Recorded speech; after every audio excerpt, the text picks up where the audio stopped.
C'est un beau roman, c'est une belle histoire. Ah, c'est une belle histoire, mais c'est une histoire inachevée. Salut à tous les amis, bienvenue sur Carton Rouge TV, très heureux de vous retrouver pour une nouvelle vidéo. Je vous l'avais promis, cette vidéo, on va parler d'Étienne Green, le gardien stéphanois, qui n'est plus stéphanois puisqu'il vient de signer à Burnley un contrat de 3 ans. Il a été laissé libre par l'AS Saint-Etienne, ce que je trouve élégant de la part du club, alors qu'il allège sa masse salariale. Je ne sais pas combien gagnait Étienne Green, mais je suis pas sûr que ce soit ça qui fasse pencher la balance. C'est surtout que ça permet aux jeunes gardiens stéphanois de cœur ou voilà, mais anglais aussi, puisqu'on le sait, il a joué avec la sélection anglaise, d'essayer de rebondir et de relancer sa carrière. Et j'avais envie de faire cette vidéo parce que vous le savez, j'aime Étienne Green, mais oui, je le sais, je ne suis alors je vais pas dire un cas spécifique parce qu'il y a aussi pas mal de supporters stéphanois qui ont bien aimé Étienne Green, mais c'est un sujet qui est clivant. Alors avant de démarrer la vidéo concrètement, de rentrer dans le vif du sujet, de vous dire ce que je pense réellement de ce qui s'est passé avec Étienne Green, deux petits messages de service. Globalement, les supporters, comme je le disais à l'instant, sont assez divisés sur le cas Étienne Green. Il y a ceux qui considèrent qu'il n'était pas au niveau et que c'est très bien qu'il s'en aille, et puis ceux qui considèrent au contraire qu'on a gâché une occasion d'avoir un très bon gardien à l'AS Saint-Etienne. Mais tous les avis sont respectables. Ce que je veux dire, c'est que les arguments que je vais avancer, ouais, je peux me tromper aussi. Vous avez le droit de pas être d'accord, on a le droit de pas être d'accord. C'est pas grave, on avance argument contre argument. Vous connaissez la règle, vous mettez un petit commentaire après avoir liké la vidéo, bien sûr, et après avoir après vous être abonné à la chaîne si ce n'est pas déjà fait. Le deuxième message de service, il est pour Étienne Green, parce que Étienne, je sais pas si tu as regardé cette vidéo, honnêtement je ne pense pas, mais si tu regardes cette vidéo, reste bien jusqu'à la fin parce que j'ai quand même 2 conseils à te donner. Mais oui Étienne, je suis comme ça, moi je t'aime bien, donc je vais te donner 2 conseils parce que voilà, j'ai envie que tu relances ta carrière, j'ai envie que tu deviennes un gardien voilà, de premier plan, de haut niveau, et donc j'ai 2 petits conseils à te donner. Ce seront pas des gros conseils, mais j'ai quand même envie de te les donner. Les amis, la première chose que je voulais aborder par rapport à Étienne Green, c'est que c'est une histoire qui sur le papier était magnifique et que au départ, alors là pour le coup, j'ai l'impression que tous les supporters stéphanois y ont cru. Je vous rappelle comment s'est passé la première apparition d'Étienne Green sous le maillot stéphanois dans le 11 de départ de l'équipe première. C'était à Nîmes, c'était en avril 2021, et Étienne Green se retrouve à garder les buts de la Saint-Etienne alors que nous étions dans une situation très compliquée. Nous étions 16e au classement, Nîmes était 18e, mais c'était vraiment la lutte pour le maintien qui se jouait, et ce match-là était super important, et donc on se retrouve avec un concours de circonstances incroyable. Plus de Stéphane Ruffier, qui était le gardien numéro 1, puisqu'on sait ce qui s'est passé avec Claude Puel. Jesse Moulin, le numéro 2, est blessé. Et le numéro 3 aussi, Bajic, est blessé. Ce qui fait que c'est le gardien numéro 4, Étienne Green, qui se retrouve dans les buts. Un concours de circonstances, je crois, comme il en arrive quasiment jamais dans une carrière, ou une fois dans sa vie. Et là, Étienne Green nous sort un match parfait, parfait, en tout cas, on ne prend pas de but. Il fait 1 ou 2 arrêts importants. Il concède un penalty en toute fin de match. Alors, on menait déjà 2-0. Kazri avait ouvert la marque d'une superbe frappe de l'extérieur de la surface de réparation sur une passe de Charlaby. Et un deuxième but marqué par Bouanga, une frappe, un missile aussi. Donc, on mène 2-0 dans ce match qu'on a maîtrisé de bout en bout. Et en toute fin de match, Étienne Green concède un penalty qui honnêtement, à mes yeux, n'existe pas. Mais l'arbitre siffle quand même penalty. Et là, il va sortir le penalty. On sait que sur les penalty, il était plutôt bon, Étienne Green. C'est Ripard qui tire ce penalty, il va l'arrêter. Et donc, voilà, le début de la belle histoire commence, puisqu'il fait un clean sheet. Les Verts se relancent dans le championnat, ou en tout cas, ils s'éloignent de la zone rouge. Et pour Étienne Green, c'est une première apparition qui est parfaite. Et du coup, il va en profiter finalement pour prendre une place de titulaire avec Claude Puel comme entraîneur. Voilà.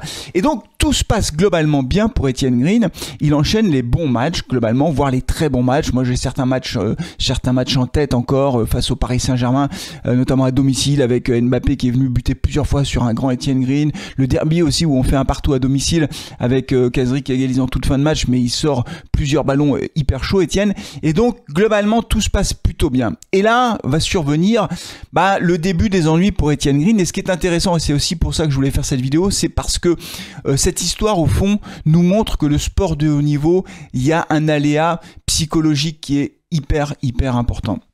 Donc Étienne Green va se blesser. Alors il y a un changement d'entraîneur, Claude Puel est limogé, Pascal Duprat arrive, donc Pascal Duprat laisse Étienne Green dans les buts, et en janvier Étienne se blesse à l'épaule, et là Pascal Duprat fait le forcing pour recruter un autre gardien pour remplacer Étienne Green. Il ne voulait pas rester 3-4 matchs sans Étienne Green, ce qui dans l'absolu peut peut-être s'entendre dans la mesure où on était en zone de relégation et que Pascal Duprat n'avait pas forcément le temps d'attendre 3-4 matchs pour avoir le retour d'Étienne Green. Je crois qu'il est resté 2 ou 3 matchs blessés, pas plus.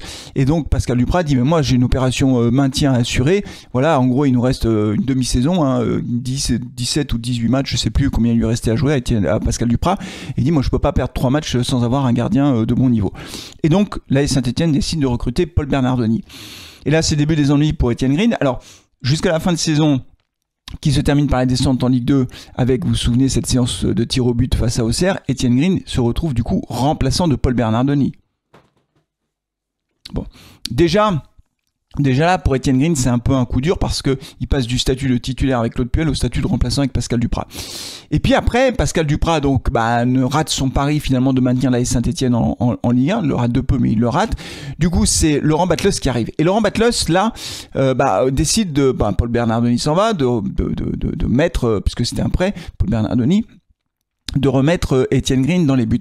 Et ce qui s'est passé au fond, c'est que Étienne Green, là pour le coup, je sais pas si Laurent Batlos croyait beaucoup en Étienne Green, je n'en suis pas sûr. Mais il a commis quelques erreurs, Étienne Green. Il a commis quelques erreurs. On se souvient de ses sorties loin de ses buts, mal maîtrisées, qui ont engendré 2 cartons rouges, quasiment coup sur coup. Et du coup, le doute s'installe. Le doute s'installe parce que, oui, pour le staff, mince, qu'est-ce qu'il fait? C'est mal maîtrisé, etc. Et quand vous êtes un gardien de but et que le doute commence à s'installer, c'est pas bon. Moi, je me souviens vraiment, ça m'avait marqué ce truc-là d'une conférence de presse après le 2e carton rouge d'Étienne Green. Donc, Étienne purge 1 ou 2 matchs de suspension, je sais plus. Et en conférence de presse, un journaliste qui pose la question à Laurent Batlos, mais alors, Étienne vient de purger ses matchs de suspension. Est-ce que c'est lui qui sera dans les buts ou est-ce que ce sera Jesse Moulin? Voilà. Et Laurent Batlos ne répond pas. Je sais même pas si c'était Jesse Moulin d'ailleurs, le 2e gardien à ce moment-là. Enfin, bon, bref, est-ce que ce sera Étienne dans les buts? Est-ce que Étienne retrouve sa place de titulaire? On est le jeudi, puisque la conférence de presse a lieu le jeudi et pour le match le samedi. Et le jeudi, Laurent Batlos dit on verra, je sais pas. Et ça, c'est un très mauvais message. Parce que tu as un jeune gardien qui a fait des erreurs, mais que du coup, ton rôle d'éducateur, d'entraîneur, c'est de remettre ton gardien dans d'excellentes conditions pour pouvoir reprendre les buts et reprendre les buts dans des conditions psychologiques favorables. Il retrouve sa place de titulaire et il n'a pas réussi à convaincre après. Et puis après, ce qui s'est passé, c'est que l'Arseneur a été recruté et l'Arseneur s'est imposé naturellement face à Étienne Green. Ce qui est très très frappant, en fait, c'est qu'on sent que quelque chose s'est cassé. C'est-à-dire que j'ai re-regardé les résumés de match là pour préparer cette vidéo de Étienne Green avant et de Étienne Green après. C'est plus le même joueur en fait. On est passé d'un joueur qui dégageait de l'assurance, qui dégageait un certain charisme dans les buts, à un joueur qui faisait peur à la fin.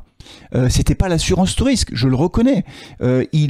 C'est un gardien qui doutait manifestement. Et un gardien qui doute, il fait douter sa défense. Et donc du coup, c'est pas bon. Et le cercle vicieux continue parce que ça ne s'arrête pas là.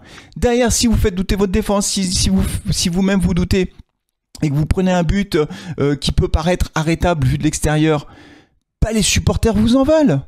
Et petit à petit, en fait, Étienne s'est mis une partie du public à dos qui considérait que tout était de sa faute. Ou en tout cas qu'il était grandement responsable des mauvais résultats de l'AS Saint-Étienne. Et c'est dingue parce qu'en fait, vous avez des joueurs qui parfois ont une espèce de totem d'immunité. L'Arseneur a un totem d'immunité. C'est un très bon gardien, ne me faites pas dire ce que j'ai pas dit. La montée en Ligue 1, on la doit aussi à l'Arseneur qui a fait une saison exceptionnelle, franchement. Mais ce que je veux dire, c'est que certaines fois, l'Arceau prenait des buts. Si c'était Étienne dans les cages qui prenait le même but, Étienne se faisait déchirer. L'Arceau, rien. C'est pour ça que je dis qu'il y a un totem d'immunité. C'est-à-dire qu'à but équivalent, Étienne Green dans les buts ou l'Arseneur dans les buts, il y en a un qui se fait déchiqueter par la communauté stéphanoise, les supporters, et l'autre qui a un totem d'immunité. Ça peut paraître injuste, mais c'est comme ça le football. Ça fonctionne comme ça. Et c'était très frappant de voir que le sentiment que j'avais, c'est que Étienne Green, pardonnez-moi, était grillé, pas grigné, je sais pas comment le dire, il était grillé à Saint-Étienne. Parce que justement, il y avait plus cette relation de confiance. Et que quand il était dans les buts, il y avait un doute en fait. On l'a vu à QRM. Voilà. Et que quand tu as le doute autour de toi, t'es plus en confiance. Donc la seule solution pour Étienne, c'était de partir, essayer de relancer sa carrière. C'est ce qu'il va faire et j'espère vraiment qu'il va réussir. C'est un garçon qui a énormément de talent en dépit de tout ce que disent tout ce qu'ont pu dire certains supporters. Vraiment, je vous assure, regardez les matchs qu'il faisait sous Claude Puel. D'ailleurs, ce qui a fait la différence au fond, c'est l'aspect psychologique. Comme je le disais, soit un entraîneur vous met dans des conditions de prendre confiance, soit il vous met pas dans les conditions de prendre confiance. Claude Puel, et pourtant Claude Puel, je vous assure, c'est vraiment, c'est un entraîneur que j'ai détesté au plus haut point. Je lui reconnais ça, j'essaye d'être objectif. C'est que c'est grâce à lui, et à cause de lui aussi, parce qu'il a viré Ruffier, mais si Étienne Green était bon dans les cages, c'est parce que Claude Puel croyait en lui à un moment donné et qu'il l'a mis dans des bonnes conditions pour réussir. Et croyez-moi, dans le sport de haut niveau, c'est très important ça. C'est très très important. Prenez Michael Nadé. Michael Nadé avec Laurent Batlos. À un moment donné, je me demande même s'il n'était pas, comment dire, avec la réserve en quelque sorte. Est-ce que Michael Nadé est un joueur qui, en l'espace de 6 mois, a progressé de façon vertigineuse techniquement? Non. Qu'est-ce qui s'est passé? Il y a un entraîneur au dos qui lui a parlé, qui lui a dit je compte sur toi, t'es bon, tu peux y arriver, j'ai confiance en toi, montre-nous ce que tu sais faire. Et ça change tout. Et le Michael Nadé de Odo, par rapport au Michael Nadé de Laurent Batlos, ça n'a rien à voir. Ça n'a rien à voir. Et pourtant c'est le même joueur. Pourtant, techniquement, il n'a pas appris à faire des contrôles en 6 mois. Vous comprenez ce que je veux dire? Michael Nadé n'a pas gagné 3 secondes au 100 mètres. Physiquement, il est pas devenu beaucoup plus fort que quand il était avec Laurent Batlos. C'est le même bonhomme. C'est le même joueur. Ce qui a changé, c'est la tête. Ce qui a changé, c'est ce que lui dit l'entraîneur. C'est vrai pour un défenseur, c'est vrai pour un attaquant, c'est vrai pour tous les joueurs, mais c'est peut-être encore même plus vrai pour un gardien de but. Donc Laurent Batlos porte une lourde responsabilité. Laurent Batlos aurait dû dire « Étienne Green est mon gardien titulaire. Étienne, je compte sur toi. » Parce qu'au fond, et c'est pour ça que je suis sûr que c'est dans la tête que ça s'est passé, c'est que le Étienne Green d'avant et le Étienne Green d'après, dans la posture sur le terrain, ça n'a rien à voir. Ça m'a beaucoup frappé en regardant les vidéos. Face à QRM, quand il a eu quelques matchs pendant que l'Arseneur était blessé, on voyait un Étienne Green un peu sur la défensive, qui ne parle pas à sa défense, qui ne harangue pas à sa défense. Le Étienne Green de avant, mais c'était incroyable, hein. Il faisait un arrêt, il parlait à ses défenseurs, allez les gars, allez. C'était plus le même. Ça doit être un leader. Et c'est pour ça, et je vais terminer cette vidéo là-dessus, parce que je veux pas faire une vidéo trop longue, mais Étienne, si tu regardes cette vidéo, je me permets de te donner 2 conseils, pas 150, 2. Le premier, c'est qu'il faut que tu aies confiance en toi, en ta capacité à être un très bon gardien. Le football de haut niveau, et ça c'est Arsène Wenger qui l'a dit, et maintenant tu joues en Angleterre, donc tu vois, c'est vraiment, je pense, de très très bons conseils, c'est pas moi qui le dis, mais c'est Arsène Wenger qui le dit. Dans les vestiaires, c'est pas que t'as pas d'amis, mais dans les vestiaires, il y a d'autres joueurs qui veulent prendre ta place. Voilà. Et que donc, c'est un univers impitoyable, le monde professionnel. Et tu le sais que c'est un univers impitoyable. Et que donc, du coup, si tu ne t'imposes pas par toi-même, si tu ne crois pas en toi, si tu ne t'imposes pas, t'es broyé en fait. T'es broyé dans le vestiaire, t'es broyé par la machine du foot professionnel. Donc, tu es fort et tu dois croire en toi. Premier élément. Le deuxième conseil, c'est que sur le terrain, c'est toi le patron de la défense. Hein. Il faut retrouver le Étienne Green du début. Hein. Le Étienne Green qui crie sur sa défense, le Étienne Green qui harangue ses défenseurs, ses joueurs, qui les place, etc. Il faut montrer que tu es un leader. À 24 ans maintenant, c'est toi le leader. Si tu joues, je ne sais pas quelle sera, j'ai pas regardé honnêtement quelle sera la position d'Étienne Green dans la hiérarchie des gardiens à Burnley. Mais si tu joues des matchs, c'est toi le patron de la défense. Hein. C'est toi qui commandes. Hein. À un moment donné, il faut s'imposer.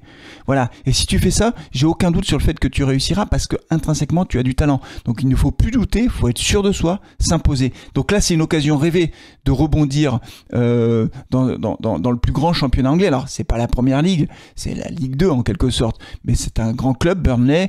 Voilà. Et tu vas découvrir un autre univers. Donc, c'est une chance inespérée. Moi, je souhaite vraiment qu'Étienne Green réussisse parce que je pense que c'est quelqu'un de bien d'abord. Voilà, c'est une belle histoire. Un vrai amoureux de l'AS Saint-Etienne. Alors c'est une histoire inachevée avec Saint-Etienne. Je pense que compte tenu de tout ce qui s'est passé, c'était impossible de poursuivre à Saint-Etienne. C'était impossible de rebondir à Saint-Etienne, qui maintenant va avoir besoin de recruter un gardien, hein, à mon avis, hein, parce qu'on appelle gardien numéro 2 et que l'Arseneur, il a été blessé plusieurs fois. Donc il va falloir quand même solidifier cette partie aussi de l'équipe, sachant les amis, et ce sera le mot de la fin, que les choses bougent dans le mercato et que je ferai une vidéo, alors peut-être dimanche ou lundi, pour parler du mercato de l'AS Saint-Etienne, puisqu'on a eu une signature, on ne dit pas plus pour l'instant, mais on sait aussi que Cardona ne signera pas à Saint-Etienne. Voilà, il se passe des choses les amis, c'est tout pour aujourd'hui. Alors les commentaires, voilà, je pense que tout le monde est content pour Etienne de pouvoir essayer de rebondir ailleurs, ça je crois que ça fera l'unanimité, bonne route à Etienne, ça on peut tous dire bonne route à Etienne. D'ailleurs vous pouvez le dire en commentaire, bonne route Etienne, bonne chance à toi.